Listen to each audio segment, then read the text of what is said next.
दुधनीत शेतकऱ्यांचे रास्ता रोको आंदोलन. वीज पुरवठा सुरळीत करण्याचे महावितरणचे लेखी आश्वासन.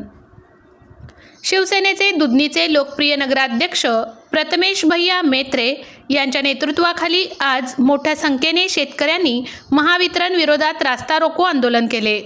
यावेळी अक्कलकोट गाणगापूर हा प्रमुख मार्ग काही काळासाठी बंद करण्यात आला होता. शेतीसाठी आवश्यक असलेला वीज पुरवठा वारंवार खंडित होत असून अनेक भागांमध्ये विजेचे फेज उपलब्ध होत नसल्यामुळे ऊस व इतर पिकांच्या सिंचनासाठी मोठ्या अडचणी निर्माण होत आहेत. परिणामी शेतकऱ्यांचे आर्थिक नुकसान होत असून त्यांना मोठ्या समस्यांना सामोरे जावे लागत आहे. या पार्श्वभूमीवर शिवसेनेचे नगराध्यक्ष प्रथमेश भैया मेत्रे यांनी महावितरणच्या संबंधित अधिकाऱ्यांशी दूरध्वनीद्वारे संपर्क साधून शेतकऱ्यांच्या विविध समस्या मांडल्या.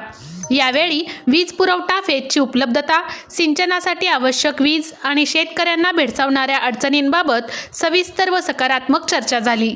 चर्चेनंतर महावितरणचे अधिकारी पडळ श्रीनिवास यांनी शेतकऱ्यांच्या मागण्यांची दखल घेत संबंधित भागात वीज पुरवठा सुरळीत करण्यात येईल असे लेखी आश्वासन दिले. महावितरणकडून लेखी आश्वासन मिळाल्यानंतर आंदोलन मागे घेण्यात आले. यावेळी उपस्थित शेतकऱ्यांनी आपल्या समस्या सोडवण्यासाठी पुढाकार घेतल्याबद्दल शिवसेनेचे नगराध्यक्ष प्रथमेश भैया मेत्रे यांचे आभार मानले.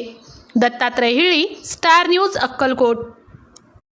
झालं त्यावेळी की 5 तास तर कंटिन्यू आहे, पण आता बघितलं तर 5 तास पण येत नाही, 1च तास येत आहे. मग जनावरांना पण पाणी नाही, प्यायला पाणी नाही, साधं ते लाईट आला तर त्यात व्होल्टेज नसतंय, असे भरपूर प्रॉब्लेम्स आहेत. आता ह्याचं नियोजन आणि थोड्या शेतकऱ्यांचं इथं म्हणणं आहे की इथं मुद्दामून की एखाद्या वेळेस राजकीय दबाव आहे का की ह्या भागाला लाईट द्यायचं नाही का, असं काही आहे का? कारण की दुसऱ्या भागात सगळीकडे लाईट आहे, मग आमच्याच भागात का नाही? मग अशामुळे आता म्हणजे नाराजाने आम्ही रस्त्यावर बसलेलो, सगळे शेतकरी बसले. पूर्ण हायवे 2 तास नॅशनल हायवे म्हणजे पॅक आहे. आता त्याला तुम्ही कशा